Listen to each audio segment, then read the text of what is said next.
ಓಂ ಶ್ರೀ ಗುರು ಬಸವಲಿಂಗಾಯ ನಮಃ. ಇವತ್ತಿನ ಶುಭ ಮುಂಜಾನೆಯ ಎಲ್ಲರಿಗೂ ನಮಸ್ಕಾರಗಳು.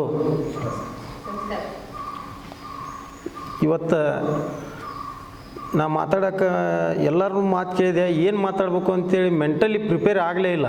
ಅದು ಏನಾಗುತ್ತಾ ಅಲ್ಲಿ ಒಟ್ಟ ವಿಚಾರ ಮಾಡೋದು ಬೇಡ. ಆಗಿದ್ದಾಲಿ ಅಲ್ಲೇ ಹೋಗಿ ಏನೇನು ನೆನಪಾಗುತ್ತೆ ಅದನ್ನಷ್ಟೇ ಹೇಳಿದ್ರಾತು ಅಂಥೇಳಿ ಏನೇನು ಮೆಂಟಲಿ ಪ್ರಿಪೇರ್ ಆಗಲಿಲ್ಲ. ಯಾಕಂದ್ರೆ ನಾ ಏನು ಹೇಳ್ಬೇಕಂತ ಅಂದ್ಕೊಂಡಿದ್ದೆ ಅದನ್ನು ನಮ್ಮ ಸಾಯಿರಾಮ್ ಪ್ರಸಾದ್ ಸರ್ ಎಲ್ಲ ಹೇಳಿಬಿಟ್ರು. ಸರ್ ಬಗ್ಗೆ ಹೇಳೋದಾಗಿರ್ಬೋದು, ಈ ಒಂದು ಸ್ಕೂಲ್ ಆಫ್ ಅಸಿಯಂಟ್ ವಿಸ್ಡಮ್ದು ಸಂಸ್ಥೆ ಬಗ್ಗೆ ಆಗಿರ್ಬೋದು, ಇಲ್ಲಿ ಬಂದಂಥ ಎಲ್ಲ ಶಿವರಾರ್ಥಿಗಳ ಬಗ್ಗೆ ಆಗಿರ್ಬೋದು, ಎಲ್ಲದನ್ನು ಸಾಯಿರಾಮ್ ಪ್ರಸಾದ್ ಸರು ಮತ್ತು ನಮ್ಮ ನಿರಂಜನ್ ಗೌಡ ಸರು ಮತ್ತು ಇನ್ನೂ ಡಿಫ್ರೆಂಟಾಗಿ ಏನಾರು ಹೇಳ್ಬೇಕು ಅಂದ್ಕೊಂಡೆ ಅದನ್ನು ನಮ್ಮ ಯಮ್ನೂರವರು ಹೇಳಿದರು. ಮತ್ತು ಅದಕ್ಕಿಂತ ಏನಾರ ಡಿಫ್ರೆಂಟಾಗಿ ಹೇಳಿದ್ರಾತ ಅಂದ್ಕೊಂತ ವಿಚಾರ ಮಾಡ್ಕೊತ ಕುಂತಿದ್ದೆ. ಎಲ್ಲರೂ ಸಣ್ಣ ಹುಡುಗ ಅಂದ್ರೂ ಅವರು ಕೆಲವೊಂದಿಷ್ಟು ಒಳ್ಳೆಯ ಪಾಯಿಂಟ್ಗಳನ್ನ ಮಾತಾಡಿಬಿಟ್ರು. ಆಯಿತು, ಇನ್ನು ಎಲ್ಲ ಕೈ ಬಿಟ್ಟೆ ಮೆಂಟಲಿ. ಅಲ್ಲೇ ಪ್ರಿಪೇರ್, ಅಲ್ಲೇ ಏನೋ ಒಂದು ಹಿಂಗೆ ಮಾತಾಡಬೇಕು, ಇದನ್ನ ಮಾತಾಡಬೇಕು, ಇಷ್ಟ ಮಾತಾಡಬೇಕು ಅನ್ನೋದನ್ನು ಕೈ ಬಿಟ್ಟೆ. ಅವ್ರು ಮಾತಾಡಕತ್ತಿಂದಂತೂ ಅರೇ ಇಸ್ಕಿ ಇನ್ನು ನಾ ಏನು ಮಾತಾಡಬೇಕು. ಆಯಿತು, ಅದು ಏನಾಗತ್ತಾಗಲಿ, ಯಾವುದನ್ನು ಗೊಂದಲನ ಇಟ್ಕೊಳ್ಳೋದು ಬೇಡ. ಫಸ್ಟು ಏನಾಗ್ತಿತ್ತು ನನಗೆ, ಥರ್ಡ್ ಸ್ಟ್ಯಾಂಡರ್ಡಿಂದ ಯಾವುದೋ ಒಂದು ಕಾರ್ಯಕ್ರಮ ಬಂದ್ರೂ ಸ್ವಲ್ಪ ಒಂದು 3-4 ಜನ ಕ್ಲಾಸ್ ಟಾಪರ್ ಇದ್ವಿ ನಮ್ಮೆಲ್ಲ ಕನ್ನಡ ಶಾಲೆ. ಅಲ್ಲಿ ಏನೋ ಬಂದ್ರೂ, ಸ್ವಾಗತ ಗೀತೆ ಬಂದ್ರೂ ನಾವ 3 ಜನ, ಭಾಷಣ ಇದ್ದರೂ ನಾವ 3 ಜನ, ಏನು ಮಾಡಿದ್ರು ನಾವ 3 ಜನ ಮಾಡೋದಿತ್ತು. ಒಂದು 70 ಜನ ಸ್ಟೂಡೆಂಟ್ಸ್ ಇದ್ವಿ. ಏನು ಬಂದರೂ ನಮ್ಗೆ 3 ಮಂದಿ ಕೊಡೋರು. ಅದರೊಳಗೆ ಒಂದು ಸ್ವಲ್ಪ ನಾನು ನಾಟಿ ಭಾಳ ಇದ್ದೆ, ನನಗೆ ಎಲ್ಲದನ್ನು ಕೊಡೋರು. ನಾವು ಸ್ವಲ್ಪ ಫ್ಲೂಯೆಂಟಾಗಿ ಹಾಡೋದೂ ಆಗಲಿ, ಸ್ವಾಗತ ಗೀತೆಯೂ ಆಗಲಿ, ಏನಾದರೂ ಸ್ವಲ್ಪ ಎಲ್ಲರಿಗಿನ್ನ ಸ್ವಲ್ಪ ಚೆನ್ನಾಗಿ ಹೇಳ್ತೀನಿ ನೀನು ಅಂತೇಳಿ ಸರ್ ನನಗೆಲ್ಲ ಇದನ್ನು ಮಾಡಿ ನನಗೆ ಕೊಟ್ಬಿಡ್ತಿದ್ರು. ಕೆಲವೊಂದು ಸಾರಿ ಏನಾಗ್ಬಿಡ್ತು ನನಗೆ, ಮೊದಲು ನಾವು ಗ್ರಾಮೀಣ ಪ್ರದೇಶದವರು ಇಂಗ್ಲೀಷ್ ಅಂದ್ರೆ ನಮ್ಗೆ ನುಂಗ್ಲಾರ್ತಿತ್ತು. ಒಂದು ಸಲ ನಮ್ಮ ಇಂಗ್ಲೀಷ್ ಮೇಡಮ್ ಏನು ಮಾಡಿಬಿಟ್ರು, ಇಷ್ಟುದ್ದ ಭಾಷಣ ಇಂಗ್ಲೀಷ್ನಾಗ ಬರೆದು ಕೊಟ್ಬಿಟ್ರು. 6th ಸ್ಟ್ಯಾಂಡರ್ಡ್ ಇದ್ದೆ. ಇದನ್ನು ಟೈಮೂ ಇಲ್ಲ, 4 ದಿನದ ನೀನು ನೀಟಾಗಿ ಬಾಯ್ಪಟ್ ಮಾಡಿ ಹೇಳ್ಬೇಕು ಸ್ಟೇಜ್ ಮೇಲೆ ಅಂದ್ಬಿಟ್ರು. ಆವಾಗ ನಮ್ಮಲ್ಲಿ ಒಂದು 3-4 ಸ್ಕೂಲ್ ಇದ್ದು, ಎಲ್ಲ ಸ್ಕೂಲೂ ಕೂಡಿ ಹಳ್ಳಿ ಒಳಗೆ ಒಂದೇ ಕಡೆ ಮಾಡ್ತಿರ್ತಾರೆ ಆ ಸೆಲೆಬ್ರೇಷನನ್ನು. ಆಯ್ತು ಅಂತೇಳಿ ಎಲ್ಲ ಭಾಳ ಮಂದಿ ಕೂಡಿದ್ರು. ನಾನು ಪ್ರತಿ ಸಲ ಅಗದಿ ನೀಟಾಗಿ ಸ್ಪೀಚ್ ಮಾಡ್ತಿದ್ದೆ. ನಾನು ಅವತ್ತು ಏನಾಯ್ತು ಏನೋ, ಆ ಇಂಗ್ಲೀಷ್ ಅಂತೇಳಿ ನನ್ನ ಲೈಫ್ನಾಗ ಬಂದಿದ್ದ ಅವತ್ತಿನಿಂದ ನನ್ನ ಸ್ಪೀಚೇ ಹೋಗ್ಬಿಡ್ತು. ಇಷ್ಟು ಭಯ ಆಗಿಬಿಡ್ತು. ಹಿಂದಿನ ಮುಂದೆ ಏನೇನೋ ಹೇಳಿ ಅಂದು ಲಾಸ್ಟಿಗೆ ಈ ಡಯಾಸ್ ನೋಡಿದ್ರೆ ಇವತ್ತಿಗೂ ಭಯ ಆಗತ್ತದ ನನಗೆ. ಹಿಂಗಾಗಿ ಇದೊಂದು, ಆದ್ರೆ ಇದನ್ನೆಲ್ಲ ಯಾಕೆ ಹೇಳಕತ್ತೀನಿ ಅಂದ್ರೆ, ಈಗೊಂದು ಗೊತ್ತಾಯ್ತು ನನಗೆ, ನಾ ಇದ್ರೊಳಗನ ಇದ್ದೆ, ಏನು ಫೀಲ್ಡ್ನೊಳಗನ ಇದ್ದೆ. ಇನ್ನೂ ಇಷ್ಟು ವರ್ಷ ಆದ್ರೂ ಫೀಲ್ಡ್ ಒಳಗೆ ಇದ್ದೆ.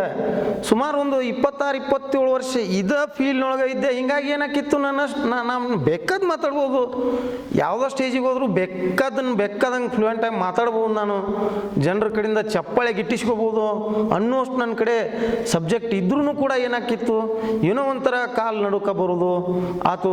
ಆ ವಿಷಯನ ಹೆಂಗೆ ಪ್ರಸ್ತುತಪಡಿಸ್ಬೇಕು ಅನ್ನೋದಾಗಲಿ, ಫಸ್ಟ್ ಯಾವ್ದು ಹೇಳಬೇಕು, ಸೆಕೆಂಡ್ ಯಾವ್ದು ಹೇಳಬೇಕು, 1 by 1 ಯಾವುದನ್ನು ಎಷ್ಟು ಹೇಳ್ಕೊಂತ ಹೋಗ್ಬೇಕು, ಟೈಮ್ ಎಷ್ಟಿರುತ್ತೆ ಅನ್ನೋದು ಏನೇನೇನೂ ಗೊತ್ತಾಗಲಿಲ್ಲ.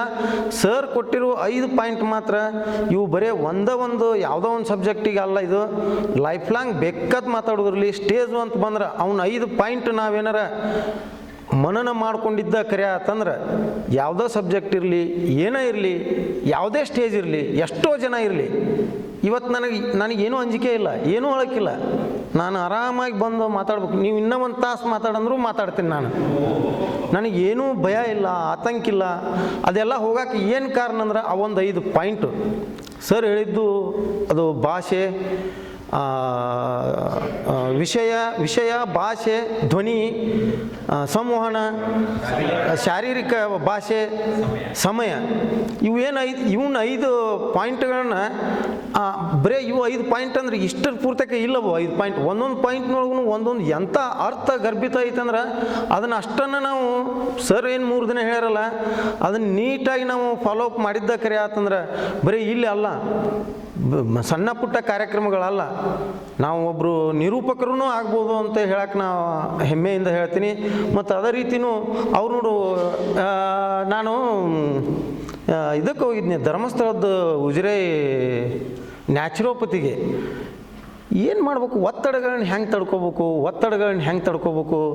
ನಾನು ಮೊದಲೇನು ಆರ್ಥಿಕವಾಗಿ ಅಷ್ಟು ಸಬಲರಲ್ಲ, ನಾವು ಒಂದು ಸಣ್ಣ RMP ಡಾಕ್ಟ್ರ್ ಮಕ್ಕಳು, ನಾವು ಎಲ್ಲರೂ ಭಾಳ ಪ್ರಯತ್ನ ಪಟ್ಕೊಂಡನ ನಾವು 5 ಜನ ಬ್ರದರ್ಸ್ನು ಭಾಳ ಸ್ಟ್ರಗಲ್ ಮಾಡ್ಕೊಂಡ ಬಂದೀವಿ ನಮ್ಮ ತಂದೆಯವ್ರ ಎಫರ್ಟಿಂದ. ಬಟ್ ಬರ್ಬರ್ತಾ ನಮಗೊಂದು ಸ್ವಲ್ಪ ಆರ್ಥಿಕವಾಗಿ ಸಬಲತೆಯೂ ಬಂತು. ಮುಂದೆ ಮಾನಸಿಕ ನೆಮ್ಮದಿ ಉಳಿಲಿಲ್ಲ, ಸ್ಟ್ರೆಸ್ ಹೆಚ್ಚಾಯಿತು. ಬಿಸ್ನೆಸ್ಸು ಒಂದು ಬಿಟ್ಟು 4 ಬಿಸ್ನೆಸ್ ಆಯಿತು, ಸ್ಟ್ರೆಸ್ ಹೆಚ್ಚಾಯಿತು. ನನ್ನ ಸಣ್ಣ ಏಜ್ನಾಗ ನನಗೆ ಸ್ಟಂಟ್ ಹಾಕಿಸ್ಕೊಂಡೆ. ಮತ್ತು ಇನ್ನು ಹಂಗೆ ಅಷ್ಟೆಲ್ಲ ಆದ್ರೂ ಏನೋ ಒಂದು ಕಾನ್ಫಿಡೆನ್ಸೂ ಇತ್ತು ನನಗೆ, ಧೈರ್ಯನೂ ಇತ್ತು. ಹಿಂಗಾಗಿ ಅದ್ರ ಬಗ್ಗೆ ಏನು ನಾನು ಇನ್ನೊಂದು ವರಿ ಮಾಡ್ಕೊಂಡಿಲ್ಲ. ಬಟ್ ಈಗ ಬರ್ತಾ ಈಗ ಒಂದು ವರ್ಷದೊಳಗೆ ಸ್ವಲ್ಪ BP ಶುಗರ್ನು ಬಾರ್ಡರ್ ಮೇಲೆ ಬರಾಕತ್ತು. ಇನ್ನೂ ಎಂಟ್ರಿ ಆಗಿಲ್ಲ, ಅದ್ರದ್ದು ಟ್ಯಾಬ್ಲೆಟ್ಸೂ ಇಲ್ಲ. ಬಟ್ ನಾ ಇವನ್ನೆಲ್ಲ ಯಾಕೆ ಹೇಳಾಕ್ತೀನಿ ಅಂದ್ರೆ, ಇಂಥ ಮೋಟಿವೇಶನ್ ಸಾಕಷ್ಟು ತೊಗೊಂಡಿನಿ ನಾನು.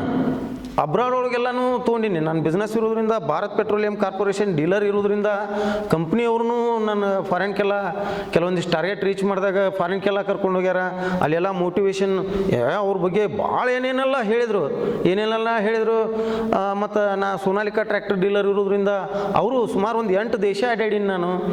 ಬೇರೆ ಕಂಟ್ರಿ ಒಳಗೆ ನಮ್ಮ ಮೋಟಿವೇಶನ್ ಸ್ಪೀಚಿಗೆ ಬೆಂಗಳೂರವ್ರನ್ನ ಒಂದಷ್ಟು ಮಂದಿನ ಕರ್ಕೊಂಬಂದಿದ್ರು, ದೆಹಲಿ ಅವ್ರನ್ನ ಕರ್ಕೊಂಬಂದಿದ್ರು, ಎಲ್ಲರನ್ನೂ ನೋಡೀನಿ.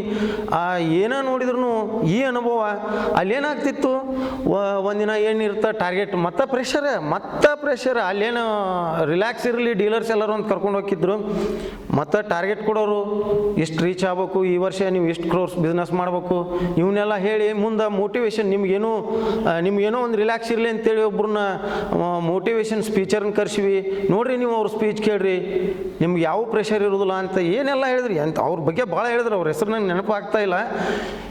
ಸುಮಾರು ಒಂದು 8 ಮೋಟಿವೇಶನ್ ಸ್ಪೀಚ್ ಕೇಳೀನಿ ನಾನು. ಅವ್ರ ಏನೋ ವರ್ಲ್ಡ್ ನಂಬರ್ 1 ಅಂತ ಲಾಸ್ಟಿಗೆ ಒಬ್ರದ್ದು ಯಾರ್ದೋ ಹೇಳಿದ್ರು. ಲಾಸ್ಟ್ ಟೈಮ್ ಅಜರ್ಬೈಜಾನಕ್ಕೆ ಕರ್ಕೊಂಡು ಹೋಗಿದ್ರು, ರಷ್ಯಾ ಮಗ್ಲ, ಹೋದ ವರ್ಷನ. ಅಲ್ಲೂ ಏನು ಒಂದಿನ ಟಾರ್ಗೆಟ್ ಕೊಟ್ಟರು, ನೆಕ್ಸ್ಟ್ ಡೇ ಎಲ್ಲ ಕಾಕ್ಟೈಲ್ ಪಾರ್ಟಿ ಎಲ್ಲ ಮಾಡಿಸಿ ತುಗುಡ್ಸ್ಕೊಂತ ಕುಂತಿರ್ತಿದ್ವಿ. ಅವರು ಯಾರೋ ವರ್ಲ್ಡ್ ನಂಬರ್ 1 ಇದ್ರೆ ಏನಾಯಿತು, ಅವ್ರದ್ದು ಏನೂ ಅವ್ರು ಬರೀ ಬಿಸ್ನೆಸ್ ಓರಿಯೆಂಟೆಡ್ ಅವರು ಹೇಳಕತ್ಬಿಡ್ತಿದ್ರು. ಅವ್ರಿಗೆ ಎಷ್ಟು ಲಕ್ಷಾಂತರ ಫೀಸ್ ಕೊಟ್ಟಾರ ನಮಗೆಲ್ಲ ಗೊತ್ತು. ಅವ್ರಿಗೆ 5 ಲಕ್ಷ ಕೊಟ್ಟಾರ ಅವ್ರಿಗೆ ಒಂದೊಂದು ದಿನಕ್ಕೆ. ಅಷ್ಟೆಲ್ಲ ಕೊಟ್ಟರು ನಾ ಈ ಮಾತು ಯಾಕೆ ಹೇಳಾಕ್ತೀನಿ ಎಲ್ಲರಿಗೂ ಅಂತಂದ್ರೆ, ಇದು ಏನೂ ಇಲ್ದನ ನನಗೂ 1ನೇ ದಿನ ಬಂದಾಗ ಇಷ್ಟೆಲ್ಲ ಅಡ್ಡಾಡೀನಿ. ಬಟ್ ನಾನು ಸ್ಪೀಚ್ ಅಂತೂ ಕಲಿತೀನಿ ಅನ್ನೋದೊಂದು ಕಾನ್ಫಿಡೆನ್ಸ್ ಇಟ್ಕೊಂಡ ಬಂದಿದ್ನಿ ಇಲ್ಲಿಗೆ. ನಾನು ಅವ್ರದ್ದು ಸರ್ದು ಆನ್ಲೈನ್ ಕ್ಲಾಸ್ ನೋಡಿದಾಗನ ಅವ್ರು ಇಲ್ಲೇ ಈ ನಮೂನಿ ಹೇಳಾಕ್ತಾರ, ಇಷ್ಟು ಅಟ್ರಾಕ್ಟಿವ್ ಮಾಡ್ಕೊಳಕತ್ತಾರ. ನನಗೆ ಕೆಲವೊಂದು ಮೂರು ಕ್ಲಾಸ್ ಅಟೆಂಡ್ ಆಗಲಿಲ್ಲ. ಸರ್ ಫೋನ್ ಮಾಡಿದ್ರು ಅಟೆಂಡ್ ಆಗಲಿಲ್ಲ. ನನಗೆ ಭಯ ಆಗಿ ಅವ್ರು ಫೋನು ರಿಸೀವ್ ಮಾಡಲಿಲ್ಲ. ನಾನು ಏನಂದ್ಬಿಡ್ತಾರೋ ಏನೋ, ನಾ ಬೇರೆ ಹೊರಗಿದ್ದೆ. ಮೇಡಮ್ ಅವ್ರು ಫೋನ್ ಮಾಡಿದರು, ಸರ್ನು ಫೋನ್ ಮಾಡಿದರು. ಭಯ ಆಗಿ ನಾನು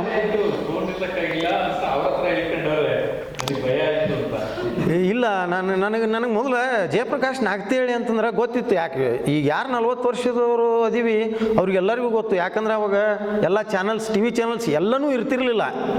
DD1 ಮಾತ್ರ ಇರ್ತಿತ್ತು. ನಾವೆಲ್ಲ ನೋಡಿವಿ ಜಸ್ಟ್ ಮರ್ತೀವಿ ಸರ್ನ ಅಷ್ಟೇ. ಈಗ ನಮ್ಗೆ 44 ಇಯರ್ಸ್ ನಮ್ಗೆ, ನಾವು ನೋಡಿವಿ ಸರ್ನ. ಅವಾಗ DD1 ಒಂದೇ ಇರೋದು. ನಾವು ಅವಾಗ ಟಕ್ ಅಂತ ಫ್ಲ್ಯಾಶ್ ಆಯಿತು ಫೇಸ್ಬುಕ್ನೇ ನೋಡಿದ ತಕ್ಷಣ. ಜಯಪ್ರಕಾಶ್ ನಾಗ್ತಿ ಹೇಳಿ ಸರ್, ಅವ್ರ ಫೋಟೋನು ಬಂದ್ಬಿಡ್ತು. ಎಲ್ಲೇ ನೋಡಿನಲ್ಲಿ ಇವ್ರನ್ನ, ಏನಾದರಲ್ಲಿ ಇವರು, ಎಲ್ಲೇ ನೋಡಿನಿ. ಹಾಂ ರೈಟ್, ಅವ್ರನ್ನ ಕಾಂಟ್ಯಾಕ್ಟೂ ಮಾಡಿದ್ವಿ. ಮುಂದೆ ಅವ್ರ ಜೋಡಿ ಮಾತಾಡಿದ್ವಿ. ಒಂದು ಆನ್ಲೈನ್ ಕ್ಲಾಸ್ ತೊಗೊಳಕ್ಕೆ ಗೊತ್ತಾಯ್ತು ನನಗೆ. ಹೌದು ಇವರೇ ಅವರು ಜಯಪ್ರಕಾಶ್ ನಾಗ್ತಿ ಹೇಳಿ ಸರ್. ಇವ್ರ ಹತ್ರ ಒಂದು ಏನೋ ಐತಿ, ನಾವು ಏನಾದರೂ ಒಂದು ಹಾಗೆ ಆಗ್ತೀವಿ ಅನ್ನೋದೊಂದು ಕಾನ್ಫಿಡೆನ್ಸ್ ಬಂದು ಮುಂದೆ ಸರ್ ನಾನು ಡೈಮಂಡಿಗೂ ಜಾಯ್ನ್ ಹಾಕಿನಿ ಸರ್. ನಾನು 3 ಡೇಸ್ ಕ್ಯಾಂಪ್, ನಾ ಏನು ಇಲ್ಲಿ ನಿಮ್ಮ ಕ್ಲಾಸ್ ಎಷ್ಟು ಅಟೆಂಡ್ ಹಾಕಿನೋ ಬಿಡ್ತೀನೋ ಗೊತ್ತಿಲ್ಲ ಸರ್, ನಾನು 3 ಡೇಸ್ ಕ್ಯಾಂಪಿಗೆ ಬರ್ತೀನಿ ಮೇಡಮ್. ಒಂದ್ಸಲ ಸರ್ ನೀವು ಪೇಮೆಂಟೇ ಮಾಡಿಲ್ಲ, ಎಲ್ಲರೂ ಮಾಡಿದಾರ ಬರ್ಬೇಕನ್ನೋರು. ಸಾರಿ ರೀ ಮೇಡಮ್, ನಾನು ಮರ್ತು ಬಿಟ್ಟಿನಿ, ನಾನು ಬಂದೇ ಬರ್ತೀನಿ, ಪೇಮೆಂಟೂ ಮಾಡ್ತೀನಿ ಅಂಥೇಳಿ ಹೇಳ್ಕೊಂಡು ಮತ್ತೊಂದು ಏನೋ ರಿಕ್ವೆಸ್ಟ್ ಮಾಡಿದೆ ಸರ್ಗೆ. ಆಯ್ತು ಬಾ ಅಂತ ಹೇಳ್ರಿ, ಯಾಕಷ್ಟು ಅವ್ರು ಇದನ್ನು ಮಾಡ್ತಾರೆ ಅಂದ್ರೆ ಸರ್. ಹಿಂಗಾಗಿ ಇದನ್ನೆಲ್ಲ ಯಾಕೆ ಇವನಷ್ಟು ಎಕ್ಸ್ಪೀರಿಯೆನ್ಸ್ ಹೇಳಾಕ್ತೀನಿ ಅಂದ್ರೆ, ಸುಮಾರು ಮೋಟಿವೇಶನ್ ಸ್ಪೀಚಿನೂ ಕೇಳೀನಿ. ಬಟ್ ನನಗೊಂದು ಕಾನ್ಫಿಡೆನ್ಸ್ ಬಂದೈತಿ. ಸರ್ ಜೋಡಿ ನಾ ಒಂದು ವರ್ಷ ಅಲ್ಲ, ನಾ ಎಲ್ಲಿ ತನಕ ಇರ್ತೀನಿ ಅಲ್ಲಿ ತನಕ ಲರ್ನಿಂಗ್ ಅನ್ನೋದು ಒಂದೇ ದಿನಕ್ಕೆ ಮುಗಿಯೋದು ಅಲ್ಲಿದು. ಅವರು 40 ವರ್ಷದ ಅನುಭವ ಅವ್ರಿಗೆ. ಹೀಗೆ ಹಂಗೆ ನಮ್ಮ ಗೌಡ್ರು ಹೇಳಿದರು, ಸರ್ ಏನು ಆರಾಮಿರ್ತಾರೆ. ಆ್ಯಕ್ಚುಲಿ ಅವ್ರು ಆರಾಮಿಲ್ಲ. ಅಷ್ಟು ಸರಳ ಅಲ್ಲದು. ಇಷ್ಟೆಲ್ಲ ಜ್ಞಾನನ ತುಂಬ್ಕೋಬೇಕಂದ್ರೆ ಅವ್ರು ಅಗ್ದಿ ಆರಾಮಾಗಿ ತುಂಬ್ಕೊಂಡಿಲ್ಲ ಅದನ್ನು. ಅವರು DD1ಕ್ಕೆ ಕಾರ್ಯಕ್ರಮ ಕೊಡುವಾಗ ಹೇಳಾಕ್ತಿದ್ರು, ನಿನ್ನೆ 1,000 ರೂಪಾಯಿ ಕೊಟ್ರೆ 500 ರೂಪಾಯಿ ಶಿಡಿಗೆ ಹೊಕ್ಕಿದ್ರೆ ಮುಂದೆ ಅವ್ರ ಮನೆ ಮುಟ್ಟಾಕೇನು, ಅವ್ರ ಊಟ ಏನು, ಅದನ್ನ ಹಂಗೆ ಸುಮ್ಮನೆ ನೋಡಿದ್ರೆ ಅವರು ಅಷ್ಟು ಕಷ್ಟದಿಂದ ಬಂದಾರ ಅಂತ ನನಗೆ ನಿನ್ನೆ ಗೊತ್ತಾಗ್ತದು. 1,000 ರೂಪಾಯಿದೊಳಗೆ ಇವನ್ನೆಲ್ಲ ಮೇಂಟೈನ್ ಮಾಡಿ ಅಷ್ಟೆಲ್ಲ ಕಲೆಕ್ಟ್ ಮಾಡಿಕೊಂಡು ಇವತ್ತಿಗೆ ಸರ್ ಬೇಕಾದಿರ್ಬೋದು. ಇನ್ನು ನಾವು MLA MP ಗಳು, ನಾನು 10 ಪಟ್ಟು ಬಿಸ್ನೆಸ್ ಮ್ಯಾನ್ ಆದ್ರೂ ಆಗ್ಬೋದು. ಮುಂದೆ ಶಿಷ್ಯಗಳ ರಗಡು ಮಂದಿ ಸರಿಗೆ ಸರ್ ನಾವು ಅದೀವಿ ಅನ್ಬೋದು. ಬಟ್ ಸರ್ ಏನು ನಡೆದು ಬಂದು ಹಾದಿ ಐತಲ್ಲ ಅದು ಅಷ್ಟು ಸರಳ ಇಲ್ಲ. ಅವ್ರು ಏನು ಅನುಭವ ಐತಲ್ಲ, 40 ವರ್ಷದ ಅನುಭವ, 20 ವರ್ಷದ ಅನುಭವನ ಅವರು ಮುಂದೆ 2 ಬುಕ್ಕ ಬರ್ದಾರ. ಅವರು 25 ವರ್ಷದ ಅನುಭವನ 1 ಬುಕ್ಕ ಬರ್ದಾರ ಸರ್. ಹಂಗೆ ಮುಂದೆ ಈಗ ಇಷ್ಟು ವರ್ಷದ ಅನುಭವ, ಇಷ್ಟು 40 ವರ್ಷದ ಅನುಭವನ ಇನ್ನು ಮುಂದೆ ನಾವು ತೊಗೊಳ್ಳೋದು ಭಾಳ ಇಂಪಾರ್ಟೆಂಟ್ ಐತೆ ಅಂತ ಹೇಳಕ್ಕೆ ನಾ ಹೆಮ್ಮೆ ಪಡ್ತೀನಿ. ದಯವಿಟ್ಟು ಸರ್ದು ಇನ್ನೂ ಏನೇನು ಸರ್ ಕಡೆಯಿಂದ ಇನ್ನೂ ಏನು ನಾವು ವಿದ್ಯೆನ ಪಡ್ಕೊಳಕ್ಕೆ ಸಾಧ್ಯ ಐತಿ ಎಲ್ಲನೂ ಪಡ್ಕೊಳ್ಳೋಣ. ಇನ್ನು ಕ್ಯಾಂಪು ಸರ್ ವರ್ಷದಾಗ ಒಂದೇ ಕ್ಯಾಂಪನ್ನು ಹಾಕ್ತಿದ್ರು. ಸರ್ ನಿಮಗೆ ಒಂದು ರಿಕ್ವೆಸ್ಟ್ ಐತೆ, ಒಂದು ಕ್ಯಾಂಪ್ ಅಲ್ಲ ಸರ್, ವರ್ಷಕ್ಕೆ ಸುಮಾರು 4 ರಿಂದ 5 ಕ್ಯಾಂಪ್ ಮಾಡಿದ್ರು ನಾವು 20 ರಿಂದ 25 ಮಂದಿ ಎಲ್ಲರೂ ಸೇರಿ ಬರೋನು. ಇನ್ನೂ ಹೊಸಬ್ರು ಸ್ವಲ್ಪ ಕರ್ಕೊಂಬರೋನು. ಆ ಜವಾಬ್ದಾರಿನ ನಾವು ಒಬ್ಬನ ಅಲ್ಲ, ಆ ಜವಾಬ್ದಾರಿನ ಸರ್ ತೊಗೊಳೋದು ಬ್ಯಾಡ. ಇನ್ನು ಅದನ್ನು ಸರ್ ನಮ್ಮನ್ನು ತಯಾರಿ ಮಾಡೋಕೆ ಅವ್ರು ತಯಾರಿ ಮಾಡ್ಕೊಳ್ಳಿ. ಇಲ್ಲಿ ಏನೋ ಒಂದು ಮಿನಿಮಮ್ ಮೆಂಬರ್ಸ್ ಬರ್ಬೇಕು ಅನ್ನೋದು ಏನೈತಲ್ಲ ಅದನ್ನು ನಾವೇನೀಗ 12 ಮಂದಿ ಇದೀವಲ್ಲ, ನೆಕ್ಸ್ಟ್ ಟೈಮ್ ಇನ್ನೂ ಒಂದು 2 ತಿಂಗಳದಾಗನ ಎಲ್ಲರೂ ಕೂಡಿ ನಾವು ಬಂದರೂ ಏನು ತಪ್ಪಿಲ್ಲ, ನಾವು ಬರೋನು, ನಮ್ಮ ಜೋಡಿ ಇನ್ನೂ 4 ಮಂದಿನೂ ಕರ್ಕೊಂಬರೋನು, ಇನ್ನೂ ಹೆಚ್ಚಿನ ಜ್ಞಾನವನ್ನು ಸರ್ ಕಡೆಯಿಂದ ಪಡ್ಕೊಳ್ಳೋಣ. ಅದು ಮತ್ತು ಈ ಪ್ಲೇಸ್ ಅಂತರೂ ಎಲ್ಲರೂ ಹೇಳಿಬಿಟ್ರಿ. ಈ ಪ್ಲೇಸ್ ಬಗ್ಗೆ ಇಷ್ಟು ವಿಶಿಷ್ಟವಾದ ಪ್ಲೇಸ್ ಐತಲ್ಲ ಇದು. ನಾ ಹೇಳಿದ್ನಲ್ಲ ನ್ಯಾಚುರೋ ಕೇರ್, ನಾನು ಉಜ್ರೆ ಒಳಗೆ ಸರ ಸೇಮ್ ಟು ಸೇಮ್ ಹಿಂಗೆ ಇದೆ ಅದು. ಅಲ್ಲಿನೂ ಸ್ವಲ್ಪ ಯೋಗ, ಪ್ರಾಣಾಯಾಮ, ಜ್ಞಾನ, ಆರೋಗ್ಯಕ್ಕೆ ಸಂಬಂಧಪಟ್ಟಿದ್ದು ಕೆಲವೊಂದಿಷ್ಟು ಇವೆಂಟ್ಸ್ಗಳನ್ನೆಲ್ಲ ಮಾಡಿಸ್ತಾರೆ. ಬಟ್ ಸ್ವಲ್ಪ ಡಿಫ್ರೆನ್ಸ್ ಅಲ್ಲಿ ಸ್ವಲ್ಪ ಮೋಟಿವೇಶನ್ ಸ್ಪೀಚೂ ಇರುತ್ತೆ. ಬಟ್ ಇಷ್ಟು ಫುಲ್ ಟೈಮ್ ಇರೋದಿಲ್ಲ, ಜಸ್ಟ್ ಒಂದು ಕ್ಲಾಸ್ ಏನೋ ಇರುತ್ತದು. ಅದು ಅಷ್ಟು ನಿಸರ್ಗದ ಅನುಭವ ಆಯ್ತು ನನಗಿಲ್ಲಿ. ಮತ್ತು ಗುರುಕುಲ ಪದ್ಧತಿ ಒಳಗೆ ಮೊದಲು ಹಿಂಗೆ ಇರ್ತಿದ್ವು ಅಂತ ಎಲ್ಲರೂ ಹೇಳೇಬಿಟ್ರು. ಅದಕ್ಕೆ ಇಂಥದ್ದೊಂದು ಅಗದಿ ಒಂದು ಕಲಿಕೆಗೆ ಏನು ಬೇಕು, ಬರೇ ತಯಾರಿ ಅಲ್ಲ, ಲೊಕೇಶನ್ ಕೂಡ ಅಂಥದ್ದೊಂದು ಲೊಕೇಶನ್ ರೆಡಿ ಮಾಡಿಕೊಂಡು ಎಲ್ಲ ವಿದ್ಯಾರ್ಥಿಗಳನ್ನ ತಯಾರಿ ಮಾಡೋಕ್ಕೆ ಇಷ್ಟು ತಯಾರಾಗಿ ನಿಂತಿದ್ದಕ್ಕೆ ಮತ್ತೊಮ್ಮೆ ಸರ್ಗೆ ಧನ್ಯವಾದಗಳನ್ನು ತಿಳಿಸಿ ನನ್ನ 2 ಮಾತು ಮುಗಿಸ್ತೇನೆ.